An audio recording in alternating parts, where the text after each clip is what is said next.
You know, Alex, I spent 3 hours yesterday digging a splinter out of my palm with a pair of dull tweezers and a magnifying glass because I thought I could quick sand a piece of white oak without gloves. It's funny how the shop finds ways to remind you that you aren't nearly as smart as you think you are. Only 3 hours? That's an improvement.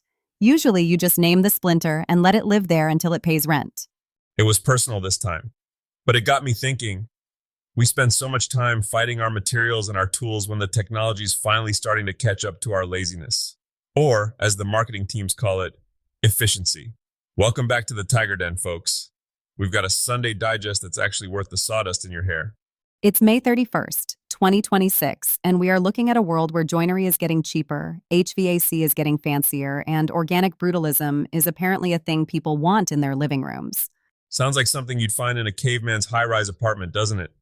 But first, let's talk about the elephant in the woodshop. Kreg just fired a shot across the bow of the Germans. You're talking about the Kreg Edge, the domino for the rest of us. Tiger, you've been a purist about mortise and tenons since the Bronze Age. Are you really telling me you're okay with a portable loose tenon joiner that doesn't cost as much as a used Honda Civic? Look, I love my chisel work. There's a certain zen to hand chopping a mortise while the world goes by. But I also like being able to finish a dining table before my hair turns fully gray. The Festool domino has been the undisputed king of the mountain for years, but that $1,500 entry fee is a bitter pill to swallow. It's like buying a surgical laser to cut a sandwich. So, what's the Edge doing differently, besides the price tag? It's cordless, for one. No more tripping over a vac hose and a power cord like you're playing a game of shop floor twister. It brings that high-end furniture precision down to the hobbyist level. It's going to change the game for the guy in a single-car garage who wants to move past pocket holes but isn't ready to sell a kidney for a green and black tool. Be careful, the Festool fanboys will find your coordinates. Speaking of tools that actually do things, Milwaukee is coming for your garden. Yeah, they dropped 5 new outdoor tools, but the one that actually made me perk up was the 7-inch folding pruning saw. I know, it sounds basic, but the teeth on this thing are aggressive. I used it to clear some overhanging limbs near the shed yesterday, and it felt like a hot knife through butter. It's got that straight blade design that feels like a real tool, not a plastic toy you'd find in a gardening for beginners kit. You always say a tool is only as good as the hand holding it. Or is it the battery? It's both. Pro Tool Reviews just updated their 2026 rankings, and it's a dogfight between Team Red and Team Teal right now for the best battery to power ratio. If you're looking to refresh your kit this summer, go read those guides. Don't just buy what's on sale at the big box store because the box is shiny. Let's pivot from the shop to the job site. There's some heavy talk in the trades right now about the middle class of HVAC disappearing. It sounds a bit ominous. Is everyone just going to be either a billionaire or a guy with a wrench and a dream?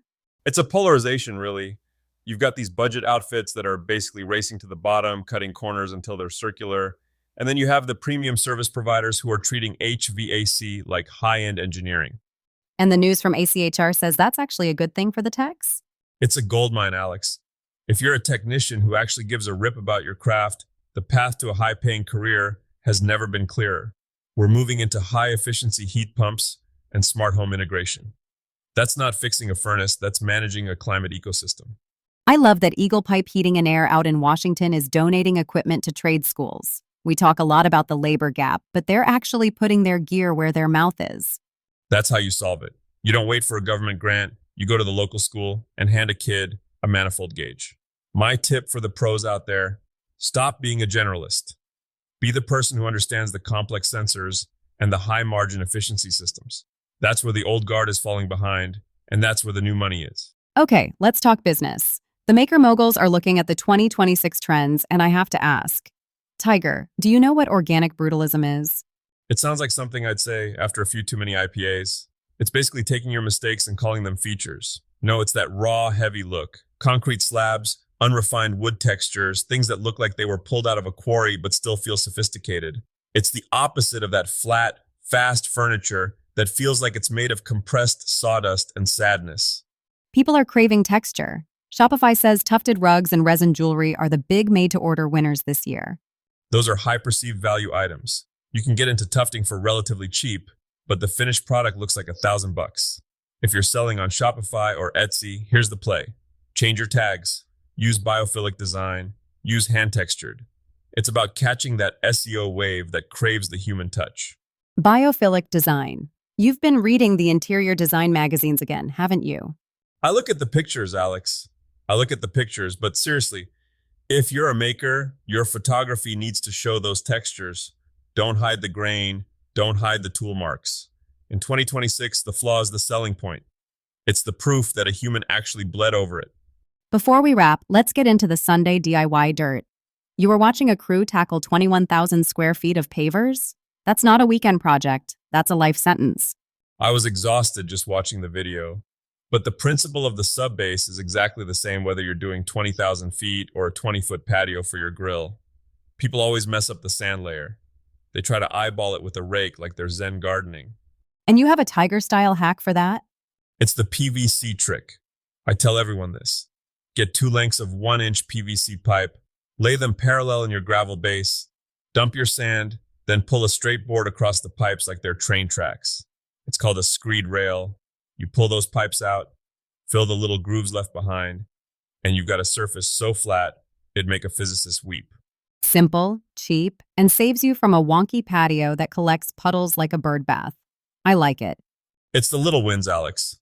Whether it's using a PVC pipe as a level, or finally buying a mobile base for your table saw so you can actually park your car in the garage for once. Is that a hint? Are we finally moving your saw? Maybe next Sunday. So, what's the big takeaway for our TigerDen family today?